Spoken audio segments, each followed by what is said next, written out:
आज आज सुबह जब मैं ये कुर्सियां लगा रहा था, लगाने के बाद ये पंखा मैंने यहाँ लगा के इसी डायरेक्शन में छोड़ दिया ऑन करके, तो मम्मी आई बाहर। उन्होंने कहा कि लोग जो हैं, ऊपर पंखा था नहीं, तो लोग गर्मी में ऐसा कुछ इन्होंने बोला, पंखा नहीं, ये नहीं। मैंने इनकी वही बात को काट के, मेरा एकदम से दिमाग क्या हो गया, मैंने कहा मैंने लोगों के अंदर देखा है कि अपने अगुओं के प्रति क्या होता है, आदर, इज्जत, और एक भावना होती है कि हमें मिले ना मिले उसको क्या होना है, मिलना है। मैंने कहा आज मैं उनको यही सिखाऊंगा कि वो सीखे कि हमें भले ही गर्मी में रहना पड़े, लेकिन हमारा अगुए के पास पंखा चलते रहना चाहिए। मैंने कहा कुर्सियां भी मैं ही लगाता हूं, सारे काम मैं करता हूं। तो मैंने यही बोला, मैंने कहा कुर्सियां भी इन लोगों के लिए मैं ही लगाता हूं। तो तब उन्होंने कहा कि ये कुर्सियां तुम इन लोगों के लिए नहीं, वरन तुम किसके लिए करते हो। Of course I know that, लेकिन हाँ उस समय क्रोध में आके मैंने क्या बोला,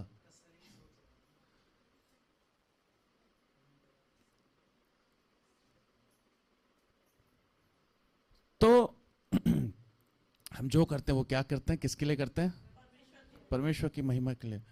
कल मैं हांसी गया था, वहां पे बहन ललिता ने, मैं कोई बात, बहुत सी अच्छी बातें हैं, बहुत सी कमियां हैं, हर व्यक्ति में होती हैं, लेकिन एक अच्छी बात जब मैं जाता हूं, एक अच्छी बात जो उस बहन में है, इस बात का गवाह मेरे साथ ये बैठे हुए भाई साहब, इनको भी ये भी दे सकते हैं, रजनीश भाई भी, कि कोई भी इंसान, आप किसी के घर जाएंगे वो एक चीज बना के आपको दे सकता है,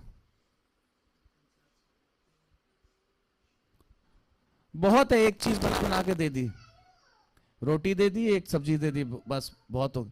लेकिन वो बहन सुबह से लग जाती है मेहनत करने में, वो कम से कम 2-3 तरीके की क्या बनाती है, ग्रेवी बनाती है, चावल बनाती है, रोटी बनाती है, सलाद वलाद, पूरा एक पूरी मेज क्या करती है, सजाती है। उसके बाद मिठाई भी तो, कोल्ड ड्रिंक भी तो, सब कुछ पूरा अच्छे से। किसके लिए, कि परमेश्वर का दास आ रहा है। आपको बताना चाहता हूं, एक गवाही कौन बता रहा था मुझे, नेहा बता रही थी कि आप बता रहे थे कि परमेश्वर का दास, कल तुम बताई थी, परमेश्वर का दास जिस भवन में आता है। हाँ आओ मुझे बताओ, बताओ इस गवाही को बताओ।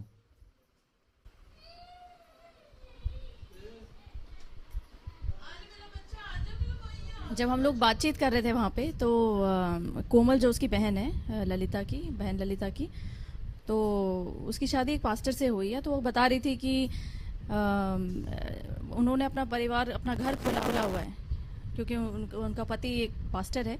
तो घर में जब भी प्रार्थना होती है, प्रार्थनाएं होती है जब भी घर में, तो लोग आते हैं, 20-20 लोग, 25 लोग आ रहे हैं एक बारी में, कई बार लोग आते हैं रुक जाते हैं।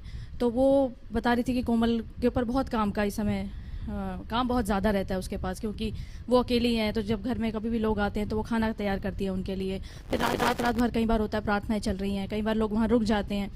लेकिन कह रही है कि इस ऐसा करने से एक जो उनके परिवार में जो उसने देखा कि वो घर खुला, प्रार्थनाएं हुई, और दोनों पति पत्नी मिलकर जो सेवाएं कर रहे हैं परमेश्वर के राज्य के लिए।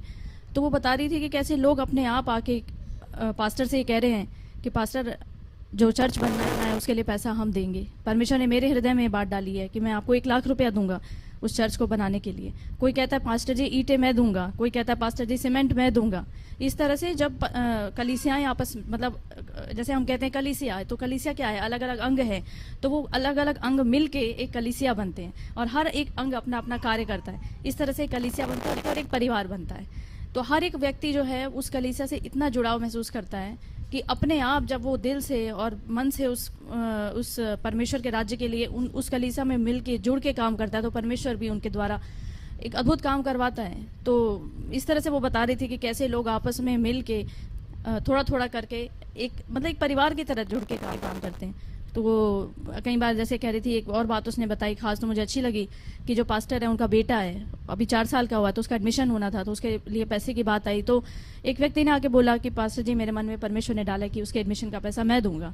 तो जब परमेश्वर के राज्य के लिए सब मिलकर काम करते हैं तो इसी तरह से परमेश्वर भी उनको बढ़ाता है, और किसी ना किसी के द्वारा परमेश्वर इस तरह से काम करता है कि एक अंग मिलके जो है परमेश्वर के राज्य में सब उन्नति करते हैं। तो ये बात अच्छी लगी मुझे कि ये एक कोई ये सोच के नहीं करता या उनको कोई कहता नहीं है, लेकिन परमेश्वर उनके अंदर ये बोझ डालता है कि इस परमेश्वर के जन के लिए मेरा दास है, इसके लिए तू ऐसा कर, तो परमेश्वर उसके लिए जो है द्वार को खोलता है। हालेलुया। सो हम जो काम करते हैं वो किसी व्यक्ति विशेष के लिए नहीं, वरन किसके लिए? परमेश्वर की महिमा के लिए। उस स्त्री ने उंडेल दिया उसके ऊपर क्या? यीशु के ऊपर इत्र। अभी मैं थोड़ा सा टॉपिक से इधर उधर हुआ हूं, लेकिन जरूरी है ये। हाँ, ये अनुभव लेना हमें जरूरी है।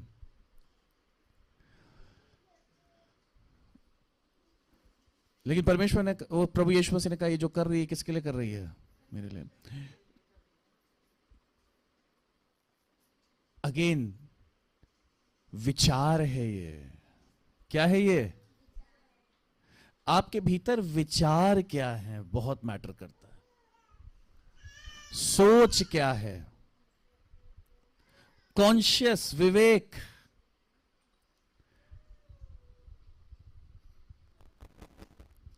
बाइबल हमें कहती है, विवेक के विषय में बात करती है, let your conscious be healed. विवेक आपका क्या हो जाए? चंगा हो जाए, शुद्ध हो जाए। तो हम जब इस कलीसिया के लिए काम करते हैं, हम जब यहां जो कार्य कर रहे हैं, वो बहन जो करती है, जो आदर, जो सम्मान देती है, उससे परमेश्वर को महिमा मिलती है, मुझे नहीं। मुझे तो सिर्फ भोजन मिलता है, लेकिन महिमा किसको मिलती है? परमेश्वर को महिमा मिलती है। और मैं बताना चाहता हूं कि वो बहन और वो उसका हस्बैंड, ये दोनों, रॉबिन और ललिता, अपने परिवार में आने वाले समय में अद्भुत बेदारी को देखेंगे। इनको इस परिवार को पैसे के लिए कभी सोचना नहीं पड़ेगा। सोचना नहीं पड़ेगा कि कल हम ये खर्चा करना है, कहां से लाएंगे। उनको सोचना नहीं पड़ेगा, उनको किसी बात की घटी नहीं होगी। क्यों? क्योंकि उन्होंने परमेश्वर के दास का क्या किया? आदर किया। परमेश्वर के दास का आदर करना मतलब परमेश्वर का आदर करना।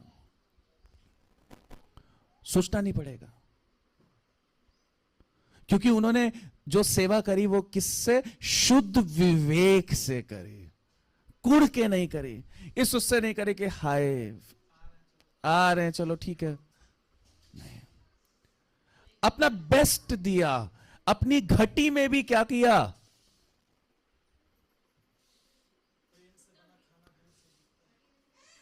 अपने प्रेम को प्रकट किया। क्या करेगा परमेश्वर? ऐसे लोगों को कोशिश नहीं करनी पड़ेगी।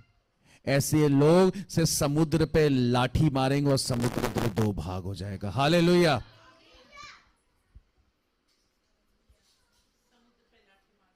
बस, that's it. Coming back to the topic.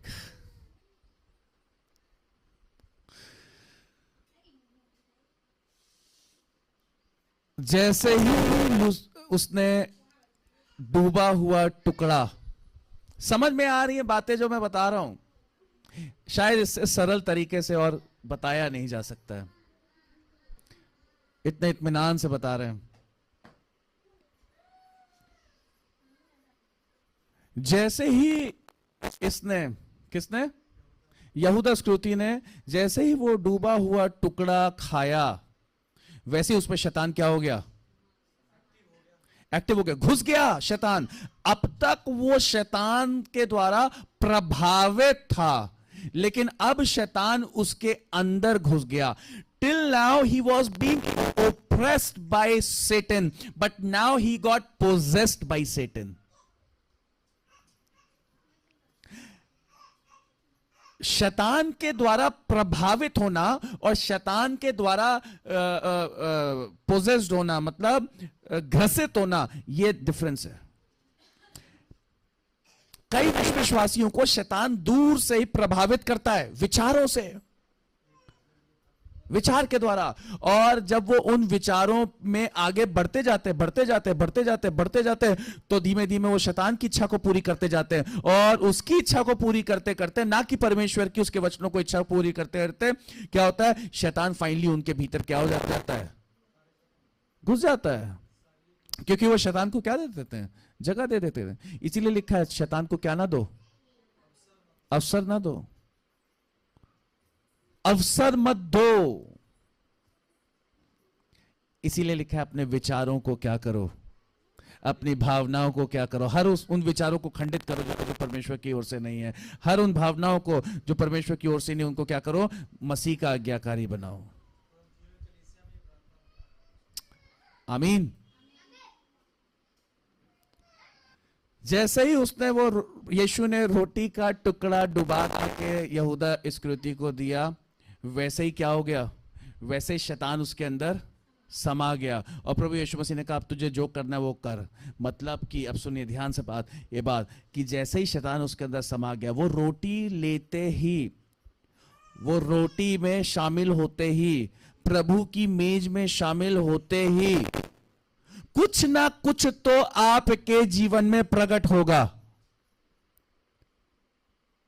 अब डिपेंड यह करता है कि आप उसकी मेज में किस इंटेंशन के साथ बैठते हो, किस भावना के साथ बैठते हो, किस स्टेट में, किस स्पिरिट में बैठते हो। अगर आप उन विचारों को जो मसीह के आज्ञाकारी नहीं है उनको लेके बैठोगे, अनुचित रीति से बैठोगे, तो भी कुछ बात प्रकट होगी। और अगर आप भलाई से, पवित्रता से, उचित रीति से, वर्दीनेस के साथ बैठेंगे, तो भी कुछ बातें प्रकट होंगी। और इसीलिए पौलुस कहता है कि तुम में से बहुत क्या हो गए हैं, तुम में से बहुत से लोग क्या हो गए हैं, निर्बल हैं, तुम में से बहुत से लोग रोगी हैं, तुम में से बहुत से लोग सो गए हैं। And this is what happened with, यही यहूदा इस्करियोती के साथ भी हुआ। फाइनली क्या हो गया, उसने क्या कर लिया, मर गया, फांसी लगा ली, निर्बल हो गया, कमजोर हो गया।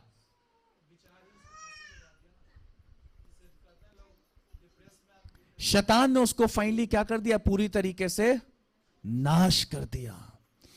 एक विचार एक व्यक्ति को नाश कर सकता है, ढेर कर सकता है, और एक ही विचार जो है वो इंसान को क्या दे सकता है, एक विचार को महिमा में ला सकता है। वन थॉट, यीशु के पास एक ही विचार था, एक ही विचार थ्रू आउट कि मुझे अपने आप मुझे पिता की इच्छा को पूरा करना है। That's it, the only thought he carried through out his journey, entire life, the only thought, I will fulfil his इच्छा, मैं उसकी मर्जी को क्या करूंगा। सिर्फ एक ही विचार यीशु के अंदर था।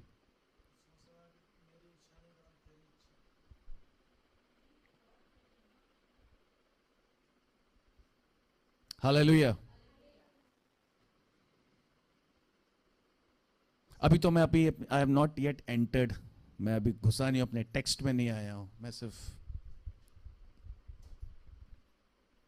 अभी मुझे पुराने नियम में जाना है। चलेगा, परमेश्वर का धन्यवाद हो कि ये सब आत्मा की अगुवाई में हो रहा है। क्योंकि ये जो वीक है ये वही है जब हम कहां जा रहे हैं, गुड फ्राइडे के निकट, ईस्टर के निकट, पुनरुत्थान के निकट। अच्छा है कि हम प्रभु की देह और उसकी लहू की बात कर रहे हैं। उसकी देह में और लहू में शामिल होने के द्वारा कुछ ना कुछ तो प्रकट होगा। डिपेंड करता है कि आपके मन में क्या है, जो मन में आपके है वो लेते ही वो प्रभु की मेज में लेते। इसीलिए बहुत जरूरी है इस बात को जांचना। जांच क्यों जरूरी है? क्या आपके मन में क्या है? कहीं ऐसा तो नहीं कि शैतान ने कोई विचार डाला हुआ है? कहीं ऐसा तो नहीं कि आपका जीवन जो है अपनी अभिलाषाओं में होके चल रहा है? कहीं ऐसा तो नहीं कि आप मसीह के साथ होते हुए भी, कलीसिया में होते हुए भी, प्रार्थना में होते हुए भी, चर्च जाते होते हुए भी आप मसीह से क्या हो? दूर हो। महायाजकों, शास्त्रियों और फरीसियों के संगी हो, उनके संगी हो जो लिपि पुती हुई कब्रें हैं। कहीं ऐसा तो नहीं कि आपका विवेक अशुद्ध हो गया हो? अपने आप को क्या करना है? जांचना है, परखना है। हालेलुया। मैनिफेस्ट तो होगा, जो भीतर होगा वो क्या हो जाएगा? प्रकट हो जाएगा। प्रभु की देह और उसके लहू में जैसे ही शामिल होंगे वैसे ही क्या होगा? जो भीतर होगा वो प्रकट हो जाएगा। प्रकट, इट विल मैनिफेस्ट। हालेलुया। जैसे ही उसने वो डूबा हुआ टुकड़ा खाया वैसे ही क्या हो गया? शैतान प्रकट हो गया, उसके भीतर घुस गया। अगर बुरे विचार को रखते हुए, बुराई को रखते हुए, अशुद्धता का जीवन जीते हुए अगर उसकी देह में और उसके लहू में शामिल हो गए तो शैतान विल अटैक। शैतान क्या कर देगा? अटैक कर देगा। ध्यान रखना है।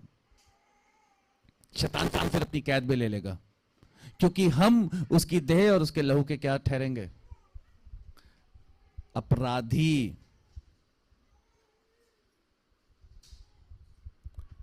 इसीलिए पौलुस कहता है भैया अपने आप को जांच लो, परख लो, देख लो कि अनुचित रीति से तो नहीं कर रहे हो। संभल जाओ। आमीन। और जो शुद्ध तरीके से, शुद्ध पवित्र तरीके से, जो परमेश्वर की आज्ञाकारिता में होके जब इस मेज में शामिल होता है तो वो भी प्रकट करेगा मसीह के गुणों को। आमीन। उसमें परमेश्वर की महिमा प्रकट होगी। वो यीशु ने कहा जो मेरी मांस और मेरे लहू को खाएगा पिएगा वो अनंत जीवन का अधिकारी ठहरेगा।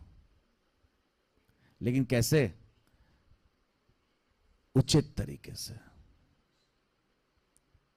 रोमियो उसका 12वां अध्याय, रोमियो उसका 12वां अध्याय उसके 20वें पद में लिखा हुआ है, लिखा है यदि, रोमियो उसका 12वां अध्याय उसका दूसरा पद, सॉरी सेकंड, लिखा है इस संसार के सदृश ना बनो, तुम्हारे मन के नए हो जाने से। कैसे? अब मन का नया हो जाने से क्या होगा? तुम्हारे मन के नए हो जाने से तुम्हारा चाल चलन भी बदलता जाए। सो चाल चलन बदलने के लिए मन का बदलना क्या है? आवश्यक है। लिखा है तुम्हारा इस संसार के सदृश ना बनो परंतु तुम्हारे मन के नए हो जाने से तुम्हारा चाल चलन भी बदलता जाए, जिससे तुम परमेश्वर की भली भांति सिद्ध इच्छा अनुभवों के साथ मालूम करते रहो। और तुम्हारा मन और तुम्हारा चाल चलन परमेश्वर के अकॉर्डिंगली होगा तो उससे होगा क्या? परमेश्वर की इच्छा तुम्हारे जीवन में पूरी होगी। आमीन। वापस आते हैं मत्ती उसके 16वें पद अध्याय में है और यहां लिखा हुआ है 23वें पद में, उसने मुड़कर पतरस से कहा हे शैतान मेरे सामने से क्या हो? दूर हो, तू मेरे लिए ठोकर का कारण है, क्योंकि तू परमेश्वर की बातों पर नहीं परंतु मनुष्यों की बातों पर मन लगाता है। किस पर? मनुष्यों की बातों पर मन लगाता है। रोमियो में क्या कह रहा है? इस संसार के सदृश ना बनो, मनुष्यों की बातों पर मन मत लगाओ। मन ना लगाना, यहां जाना है तुमको वहां। मन आपका किधर है?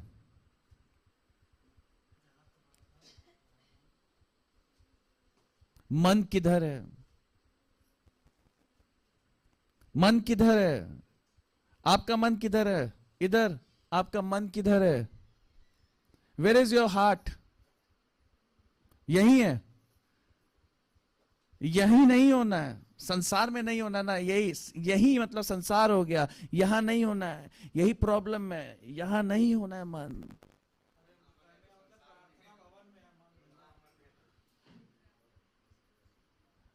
मैं हमेशा एक चीज कहता हूं, बैक ऑफ द माइंड। मैं कोई भी कार्य करूं लेकिन मसीह मुझ में सदा क्या रहता है? सामने, मेरे सामने रहता है। मन तो प्रभु का मंदिर, तन अपना दान करो, अपने मसीह की सेवा में सब अपना दान करो। मन तो प्रभु का मंदिर, तन अपना दान करो, अपने प्रभु की सेवा में सब अपना दान करो। जहां तेरा मन होगा वहां तेरा तन भी होगा। जहां तेरा धन होगा वहां तेरा मन होगा। जहां तेरा मन होगा वहां तेरा तन होगा। हालेलुया।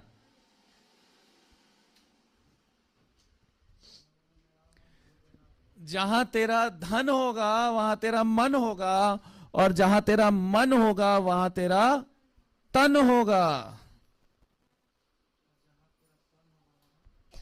अदन की वाटिका में शरीर ने बाद में पाप किया, शरीर पर बाद में पाप आया। पहले कहां आ गया पाप? मन में। यहूदा स्कृति हरकत में बाद में आया। प्लानिंग कहां शुरू हुई? मन।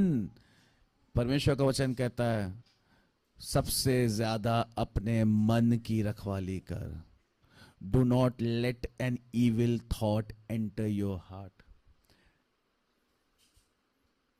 शैतान की ओर से कोई बात अपने हृदय के भीतर क्या मत करने दे, अपने मन में घुसने मत दे, घर मत करने दे।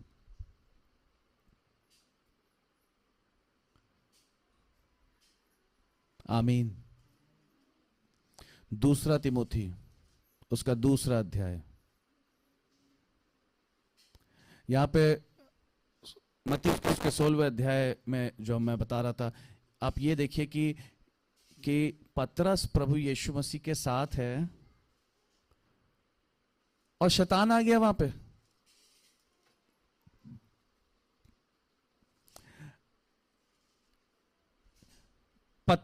परमेश्वर अपने अपने अपने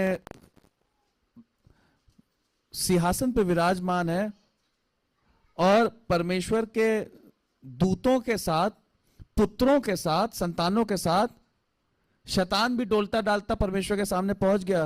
और परमेश्वर ने उससे पूछा, कहां से, where are you coming from? कहां से आ रहा है तू? हाँ? इसका मतलब शैतान कहीं पे भी क्या कर सकता है? कहीं पे भी जा सकता है। एंट्री फ्री है।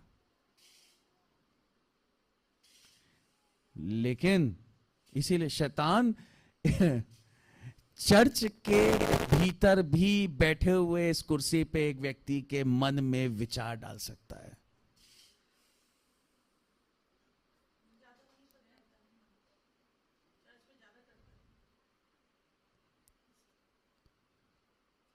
फ्री एंट्री है उसको, फ्री पास।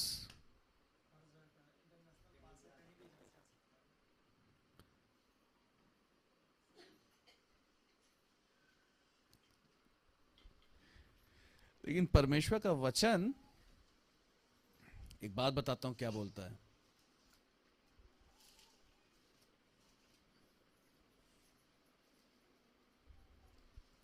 शैतान का सामना करो तो वो तुम्हारे सामने से क्या हो जाएगा? कहां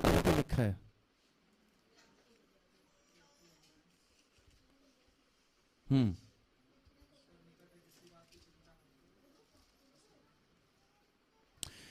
इसलिए परमेश्वर के अधीन हो जाओ, शैतान का सामना करो, तो तुम्हारे पास से क्या निकलेगा? भाग निकलेगा।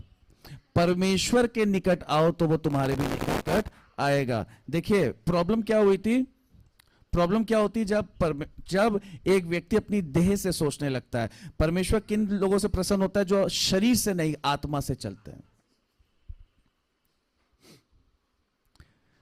जब जब एक व्यक्ति एक शरीर से चलने की कोशिश करेगा, विचार वो अपने आप को लेके आएगा उस परिस्थिति में कि शैतान उस पर क्या करे।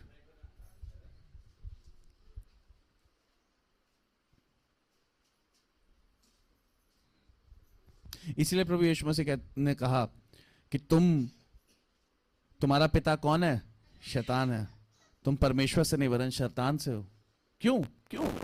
क्योंकि वो आत्मा से नहीं, वो शरीर से चल रहे थे। वो आत्मा से नहीं, वो शरीर से देख रहे थे।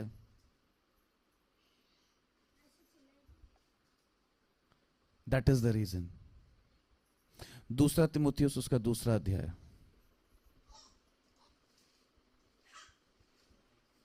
उसका तीसरा और पांचवा पद कोई भी पढ़े। मसीह यीशु के अच्छे योद्धा के समान मेरे साथ दुख उठा।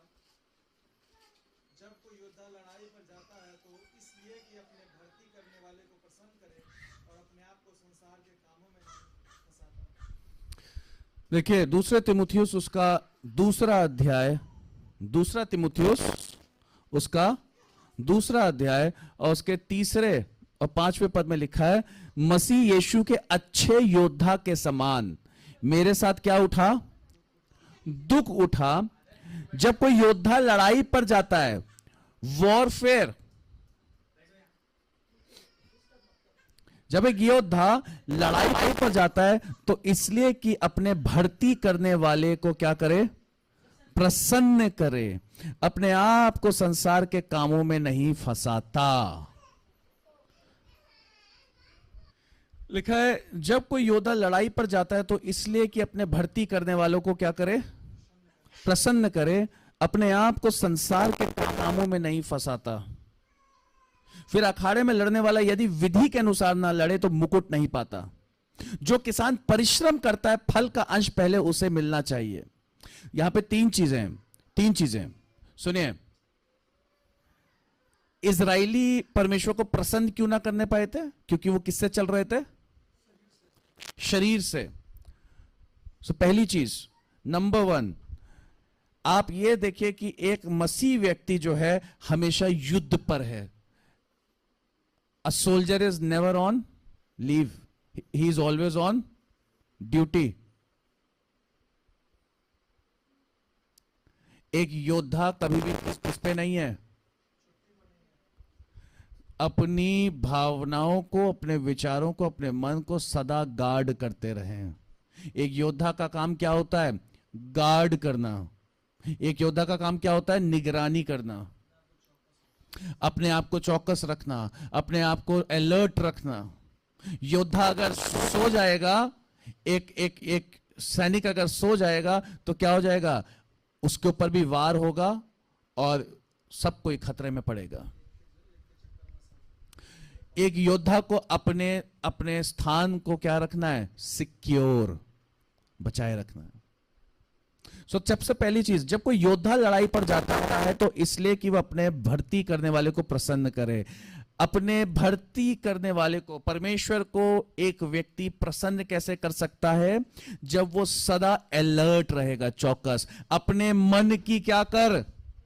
निगरानी कर, रखवाली कर। इजराइलियों से परमेश्वर प्रसन्न इसलिए नहीं थे क्योंकि उन्होंने अपने मन की क्या नहीं करी? रखवाली नहीं करी। वो अपनी अभिलाषाओं में बह के उन्होंने क्या किया? अपने आप को अपवित्र कर दिया। उनके मन अनर्थ कल्पनाओं को गढ़ने लगे। जब मूसा ऊपर गया पर्वत पर परमेश्वर से आज्ञाओं को प्राप्त करने, तो उन्होंने क्या हुआ? उनके मन विचलित हो गए, उनके मन इधर उधर भागने लग गए। उनका मन क्या हो गया?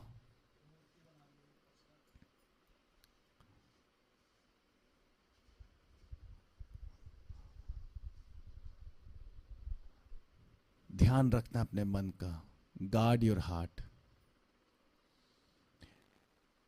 एक विश्वासी जब एक योद्धा का जीवन जीता और अपने मन की रखवाली करता है तो वो परमेश्वर को क्या करेगा? प्रसन्न करेगा। आपका भर्ती करने वाला कौन है? मसीह है, जिसने आपको अंधकार से ज्योति की आर्मी में लेकर आया है, रोशनी की सेना में शामिल किया है, आर्मी में। आप एक योद्धा हो और मसीह योद्धा का सबसे पहला कर्तव्य है अपने मन की रखवाली करना। प्रभु की देह और उसकी देह में उसके लहू में शामिल होने वाला याद रखे कि वो अपने मन को, इसीलिए एक मैं बार बार घर पे भी यही बात बताता हूं, a negative mind will never give you a positive future. एक नकारात्मक सोच आपको कभी भी सकारात्मक भविष्य नहीं दे सकती। यहूदा स्क्रूति का अंत मृत्यु थी और मृत्यु के बाद अनंत की मृत्यु, क्योंकि उसके अंदर सोच एक ऐसी थी, नेगेटिव, नकारात्मक। लेकिन पिता का धन्यवाद हो कि पुत्र प्रभु यीशु मसीह के अंदर शुरू से एक पॉजिटिव विचार था, क्या? कि मुझे पिता की इच्छा को पूरी करना है। तो it gave him a positive future. How? कैसे? भविष्य। मर के मुर्दों में से तीसरे दिन जी उठा। महिमा। हालेलुया।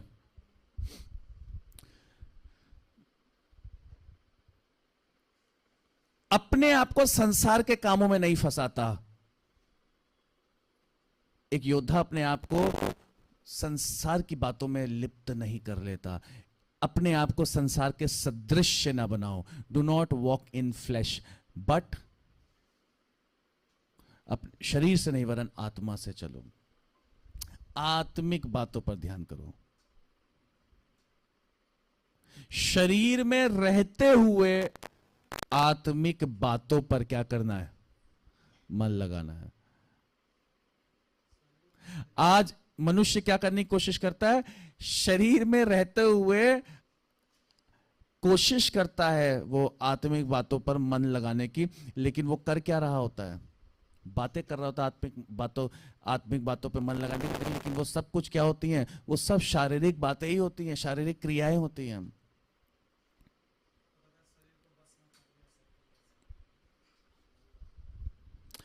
और आखिरी चीज, फिर अखाड़े में लड़ने वाला यदि विधि के अनुसार ना लड़े तो मुकुट नहीं पाता। आज्ञाकारिता, ओबीडियंस, वचन के अनुसार। क्या आपके विचार, क्या आपकी बातें, क्या आपका रहन सहन, क्या आपका तरीका वचन से मेल खाता है? वचन के अकॉर्डिंगली है? क्या आप परमेश्वर की इच्छा के अनुसार चल रहे हो? क्या आप उन नियमों का पालन कर रहे हो? प्रभु यीशु मसीह ने कहा, जो मेरी आज्ञा मानेगा वही मुझसे क्या करता है? प्रेम करता है। और जो उससे प्रेम करता है, जो उसकी आज्ञा पाता है, आज्ञाओं को मानता है, उस पर चलता है, वही उस मुकुट का स्वर्ग में प्रवेश करने पाएगा। हालेलुया।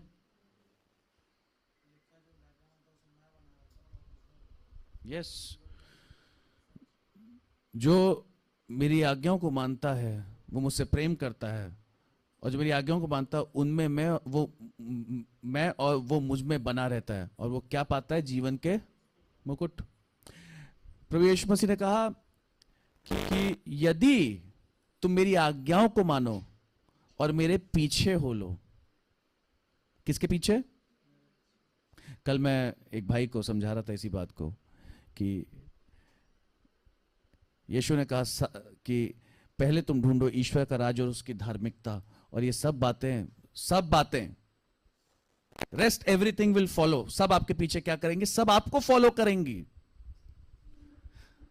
ध्यान दीजिए, यीशु ने कहा पहले तुम उसके राज्य की खोज करो, फिर बाकी बातें क्या होंगी? खुद ब खुद तुम्हें फॉलो करेंगी। लेकिन लोग क्या करते हैं? वो जो बातें फॉलो करेंगे आपको, वो उनको फॉलो करने की कोशिश करते हैं। उल्टा करते हैं। लेकिन जब आप परमेश्वर के राज्य की खोज करेंगे, उसकी आज्ञाकारिता में चलेंगे, तो वो बातें जो सब कुछ जो आप रखते हैं, आपको अंदर इच्छा रखते हो, वो बातें खुद ब खुद आपके पीछे क्या होंगी, हो लेंगी। यीशु मसीह ने कहा यदि तुम मेरी आज्ञाओं को मानो और मेरे पीछे हो लो, मुझे follow, and if you follow me, मेरे पीछे हो लो, तो तब तुम सचमुच मेरे चेले ठहरोगे। तब सचमुच तुम मेरे चेले ठहरोगे। सुनना, यदि तुम मेरी आज्ञाओं को मानो और मेरे पीछे हो लो, तो सचमुच क्या ठहरोगे, मेरे। तुम सत्य को जानोगे और सत्य तुम्हें स्वतंत्र करेगा। ऐसा ही नहीं जान जाओगे सत्य को,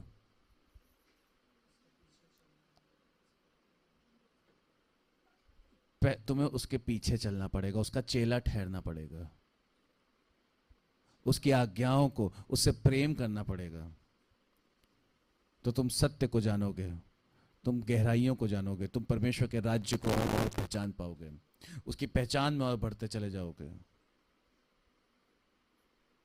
और तुम स्वतंत्र रहोगे। शैतान तुम्हें अपनी कैद में ना रखने पाएगा। यहूदा इस्करियोती था प्रभु यीशु मसीह के साथ, लेकिन उसके पीछे नहीं चल रहा था, उसकी आज्ञाओं को नहीं माना, तो वो इधर उधर जाता था, डोलटा डालता था।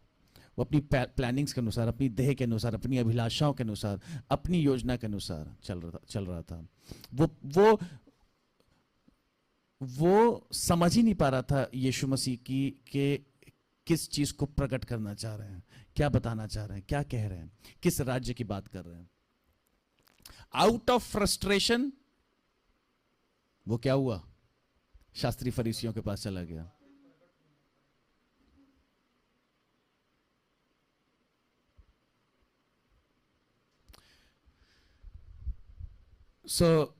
योद्धा लड़ाई पर अपने आप को क्या करें, प्रसन्न करने के लिए अपने मन की, एक योद्धा के समान अपने मन की रखवाली करें। अपने आप को संसार के कामों में, संसार के सदृश्य ना बने, वरन मन के नए हो जाने के कारण तुम्हारा चाल चलन भी क्या होता जाए, बदलता जाए, कि तू परमेश्वर की भली भांति सिद्ध इच्छा को पूरा करो। फिर अखाड़े में लड़ने वाला यदि विधि नियम, तो वो मुकुट नहीं पाएगा। और आखिरी, जो किसान परिश्रम करता है, फल का अंश पहले उसे मिलना चाहिए।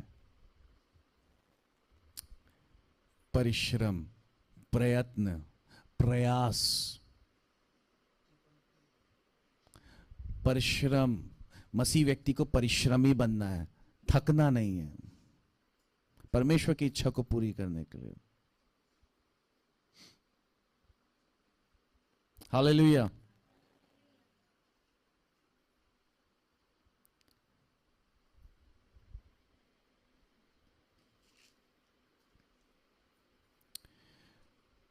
और इसके द्वारा उसकी इच्छा पूरी करने के लिए सचेत होकर शैतान के फंदे से छूट जाएं।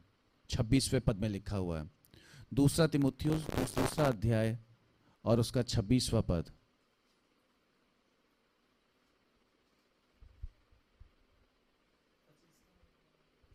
यहां लिखा हुआ है, और इसके द्वारा उसकी इच्छा पूरी करने के लिए सचेत होकर शैतान के फंदे से छूट जाएं। Snare of devil. Last subject में मैंने इसी शब्द पे आके, इसी स्टेटमेंट पे आके आपको छोड़ा था। शैतान का फंदा। यहूदा इस्करियोती किसके फंदे में फंस गया? Snare. He was ensnared by devil. शैतान के फंदे में फंस गया।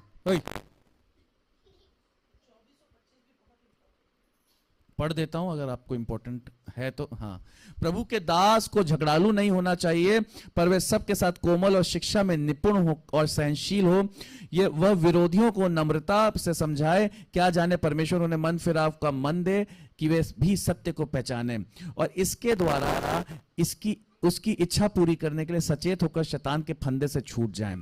खैर, मैंने 24 और 25 इसलिए नहीं पढ़ा था क्योंकि वो टॉपिक से डिफरेंट है, परे है, लेकिन यहां जब मैं 26वां पद पढ़ रहा हूं तो जो बातें मैं सिखा रहा हूं, जो बातें बता रहा हूं, उस बातों को लेकर सचेत होकर शैतान के फंदे से क्या करें, बचे रहें। अब यहां पे हम देखते हैं एक शब्द है शैतान का फंदा। क्या है?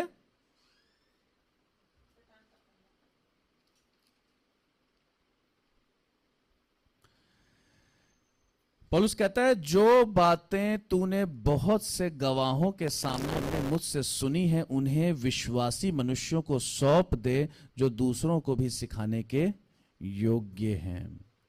ठीक है, और यही बातें, ये योग्य बातें क्या हैं जो भी बताया मैंने। अलर्ट, संसार के समान ना बनो, विधि का फॉलो करो, विधि को, नियमों को, और परिश्रमी बनो। और अब ठीक है, अगर आपको मसीह की देह में और उसके लहू में शामिल होना है तो। दूसरा तिमुथियो उसका दूसरा अध्याय उसके 26वें पद में लिखा हुआ है स्नेयर ऑफ द डेविल, शैतान का फंदा। अंग्रेजी बाइबल में लिखा है come in their senses and escape the snare of devil।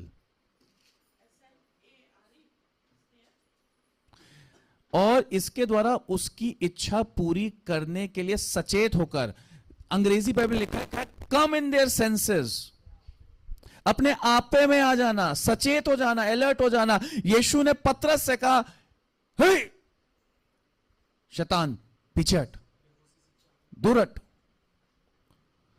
क्या हुआ एकदम से? क्या हो गया था मुझे? क्या बात कर रहा था मैं कहां चला गया था? प्रभु क्षमा कर, प्रभु क्षमा कर कि मैंने अपनी समझ का सहारा लिया। हाँ, अपनी समझ का सहारा इसी को कहते हैं। Because man thinks by his flash, by his emotions and not by spirit। मनुष्य अपनी समझ का सहारा, अपनी समझ का सहारा, क्योंकि मनुष्य किससे सोचता है? अपनी देह से सोचता है, अपने इमोशन से सोचता है, अपने कॉन्शियस से सोचता है, अपने मन और आत्मा से नहीं।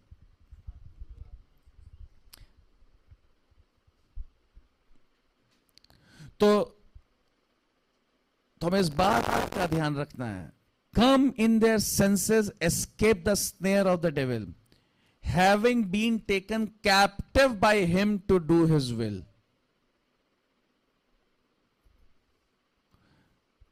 having been taken captive by him to do his will। शैतान की इच्छा को पूरा करने के लिए शैतान ने उनको क्या कर लिया? अपने कैद में।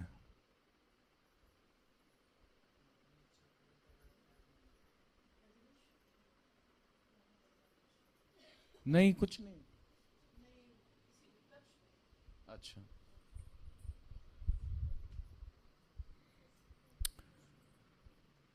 तो अगले रविवार हम कुछ बातों में बात करेंगे। बैठिए बैठिए, आगे और बढ़ेंगे। आज के लिए इतना काफी है। अभी इस विषय पे हम चलेंगे, रहेंगे अभी, प्रभु की देह और उसके लहू। देखिए, मैं अपना काम कर रहा हूं, मैं समझा रहा हूं, कोशिश पूरी कर रहा हूं, समझाने की कोशिश पूरी कर रहा हूं, उसकी और गहराइयों में जाने की। अब आपके ऊपर है, आप कितनी बेहतर से, कितनी अच्छी तरीके से आप उसको समझते हैं। समझने के लिए आपको, मैंने कहा ना, writing is a good practice, एक अच्छा प्रैक्टिस है। क्या? लिखना। जो बातें सिखाई जा रही हैं उसको लिखें।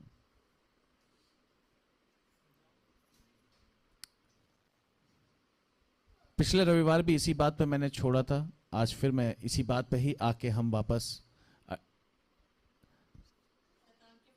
शैतान का फंदा, स्नेयर ऑफ द डेविल। क्योंकि जो शैतान के फंदे में फंस जाता है, शैतान फंदा कहां डालता है? मन पे।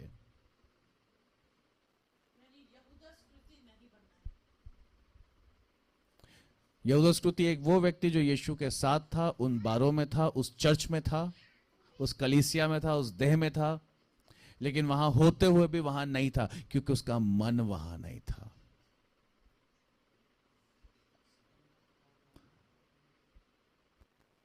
वो चोरी करता था, उसका धन कहां? अपनी अभिलाषाओं में। धन भी वो पूरा नहीं देता था।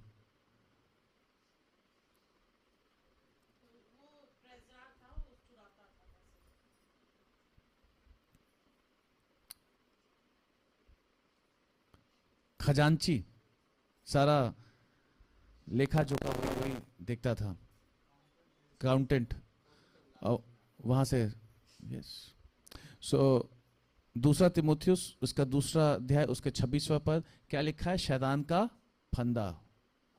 इसके ऊपर और गहराई में, शैतान के फंदे में हमें, खासकर नौजवान लोग, समय ऐसा है बहुत इजी है शैतान के फंदे में फंसना। क्योंकि जो शैतान के फंदे में फंस गया वो क्या है? They are taken captive by him. वो उसकी क्या ले कर दिया जाता है? कैप्टिव। वो अपने कब्जे में ले लेता है कि उसकी इच्छा को पूरी करे। हमें किसकी इच्छा को पूरी करना है? तो यहां पे कुछ कुछ शब्द हैं 26वें पद में, जैसे सचेत, सेंसेस में आ जाना। दूसरा है स्नेयर, स्नेयर मतलब उसका फंदा शैतान का। और तीसरा है कैप्टिव, कैप्टिव मतलब शैतान के प्रभाव में, उसकी कैद में, कैप्टिव। अंग्रेजी बाइबल में अगर हम इसको देखेंगे, कैद। मैं अंग्रेजी बाइबल में एक बार पढ़ना चाहूंगा इसे। दूसरा तिमुथियुस उसका दूसरा अध्याय उसका 26वां पद लिखा है, and that they may come in their senses, and that they may come to their senses, कि वो अपने आपे में आ जाएं। क्या हो जाएं? And escape the snare of the devil. पौलुस बहुत बढ़िया बातें करता है, कहता है तिमुथियुस से कहता है कि अपनी जवानी की अभिलाषाओं से क्या कर? दूर भाग।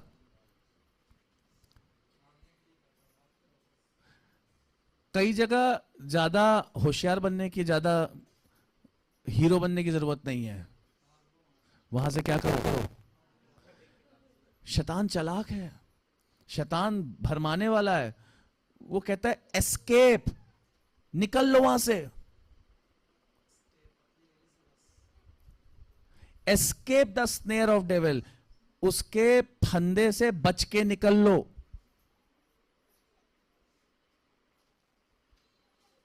मैं नौजवानों को एक बात बोलता हूं कि जब वॉशरूम जाओ तो अपने मोबाइल को लेकर ही मत जाओ, बाहर छोड़ के जाओ। टॉयलेट जाओ तो, या बुजुर्ग भी हो, वो अपने फोन को वॉशरूम लेके जाए ही ना। जितने जितने पुरुष हैं, जितने मर्द हैं, लड़के, आदमी, क्योंकि वहां एक विचार सिर्फ शैतान क्या करेगा? रील कहां से कहां ले जाएगी पता नहीं चलेगा।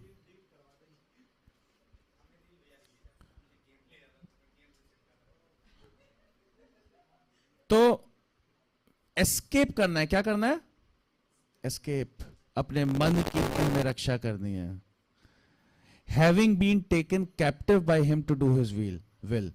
तो शैतान क्या कर लेता है? कैद में ले लेता है कि ताकि उसकी, शैतान की क्या हो? इच्छा पूरी हो। हमें किसकी इच्छा पूरी करना है? यीशु ने कहा, देखिए ये इस बात को भी सिखा रहा है, मन फिराओ, पश्चाताप करो, क्योंकि स्वर्ग का राज्य। मन फिराओ।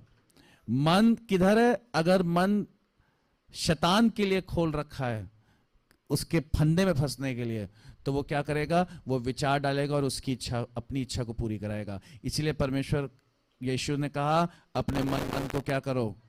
Turn away. अपने मन को फिराओ, क्या होगा? मन को फिराओ ताकि तुम्हारे भीतर मसीह के गुण प्रकट हों। मन में प्रभु अपने विचारों को डाल सके ताकि तुम उसकी इच्छा को पूरी करो। अपने आप को पोजीशन करना है। आज हमने ये भी बात सीखी, अपने आप को क्या करना है?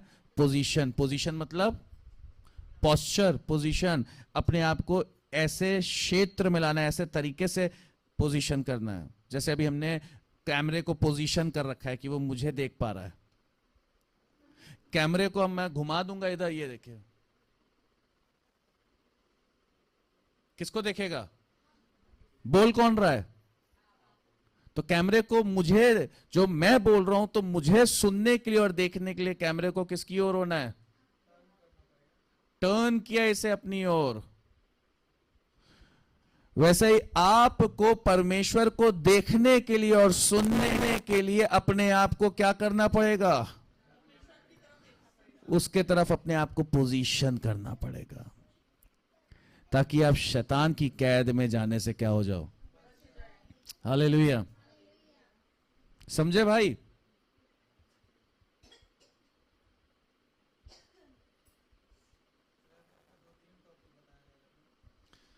इसीलिए बोला है कि किताब, कॉपी, पेंसिल रखा करिए। परमेश्वर का धन्यवाद हो, आपको इतनी परमेश्वर ने बुद्धि दी है कि आप याद रखें, ऐसा दिमाग दिया है। मुख्य बिंदु मुझे लगा कि जो हम भोज में शामिल होते हैं, मैं ऐसे बोल रहा हूँ, यहाँ ऑनलाइन भी लोग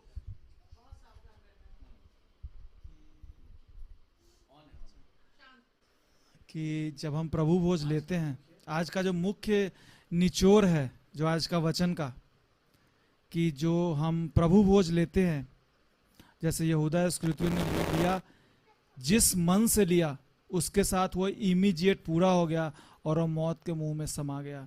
तो हम भी सावधान रहे और पवित्रता के साथ लें कि वचन में लिखा है कि जब तुम प्रभु भोज लेते हो तुम्हारी साथ एक वाचा जुड़ती है। अब उसी अध्याय में पढ़ेंगे तो लिखा हुआ है।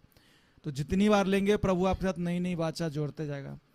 और गलत मन से लेंगे तो शैतान तो भैया खड़ा ही है। गुरुजी ने बताया भी कि उसको कहीं आने जाने की जरूरत नहीं, बगल में ही खड़ा होता है।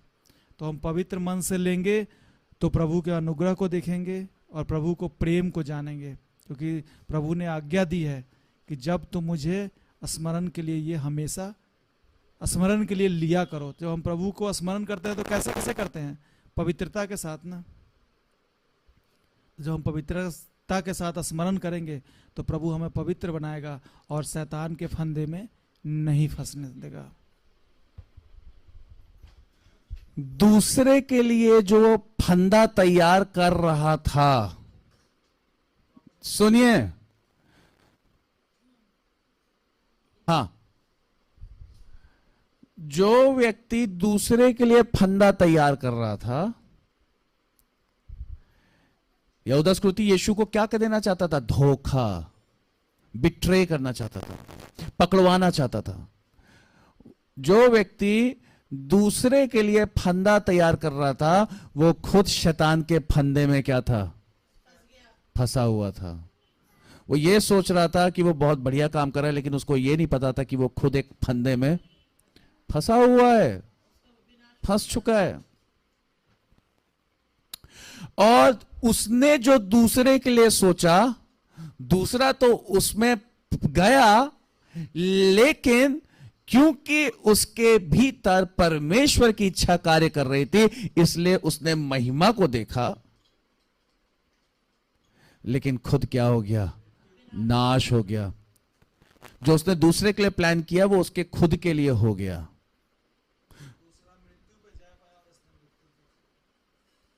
हालेलुया। परमेश्वर की इच्छा को पूरा करने वाला महिमा पाता है। मर के भी मुर्दों में से तीसरे दिन जीवित हो गया, वैसे ही मर के भी वो क्या होता है? सदा जीवित रहता है। मर भी जाए तो भी वो क्या रहेगा? क्योंकि वो व्यक्ति परमेश्वर की इच्छा को पूरी करता है। और उसकी इच्छा क्या है? कि तुम उसके इकलौते पुत्र प्रभु यीशु मसीह को मानो, उससे प्रेम करो, उसकी आज्ञाकारिता में रहो। आमीन। उसकी देह को पहचानो,